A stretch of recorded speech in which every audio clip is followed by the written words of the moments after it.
The Queen cracks jokes, blasts health and safety madness, and even talks of her own death in an extraordinary TV chat with Sir David Attenborough. Her Majesty shows her fellow 91-year-old round her garden at Buckingham Palace for an ITV documentary. She points out a sapling that's bent over and says, giggling, "That one we won't look at. Somebody sat on it, I think at a garden party." In a conversation on conkers, she pulls a face when she says health and safety have tried to ban children playing conkers. Sir David replies, "You would think that people would stop people breathing." Laughing, the monarch says, "Well, it seems to me quite a harmless sort of battle thing." She laughs when she reveals, "I've been quite difficult to give presents to, so she receives a lot of plants, trees and roses named after her." But for the first time, the Queen publicly refers to her own death. Sir David says, "I suppose actually the trees with which you will be presented are going to change as our climate changes, and that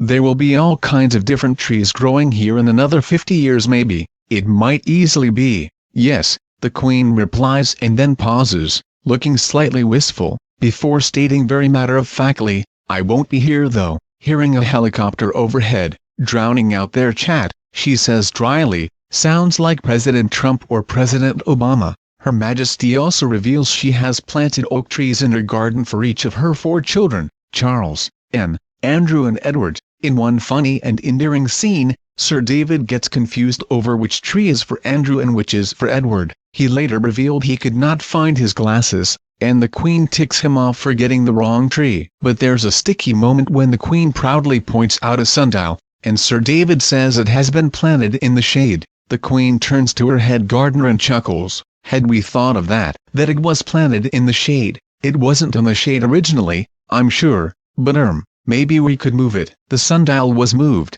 The program, called The Queen's Green Planet, gives a rare behind-the-scenes look at our monarch. It reveals how she eats honey from her own bees' hives, decorates her Christmas tree, gives out presents to staff, and jokes about the weather with foreign dignitaries. The documentary follows the progress of the project known as the Queen's Commonwealth Canopy. Hollywood star Angelina Jolie, 42, and her 6 children also feature in the hour-long program. She praises Her Majesty for supporting the project, which aims to create a network of protected forests in 53 Albanian ex-Commonwealth countries in the hope of reversing the impact of climate change. It is thought to be the first time the Queen has publicly acknowledged climate change. Her plans for the Queen's Commonwealth Canopy leave no one in doubt of her views. "It might change the climate again," she tells Sir David, who says the plan would be a wonderful legacy. The 2 national treasures, born a few weeks apart, stroll through her 40-acre back garden, with the Queen pointing out trees that were planted by her,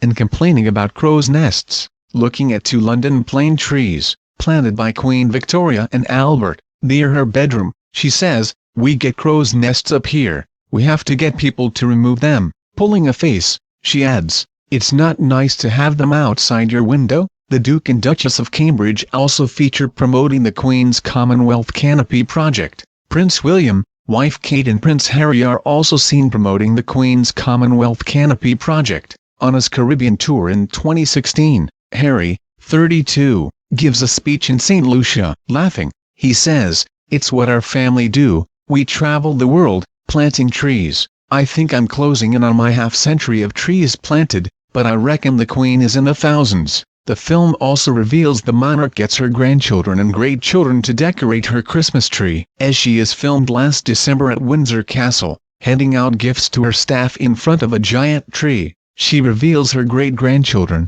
George and Charlotte, like knocking off the baubles. "They enjoy themselves," she adds with a twinkle. "The great thing is to make them decorate it, and they're a bit more careful."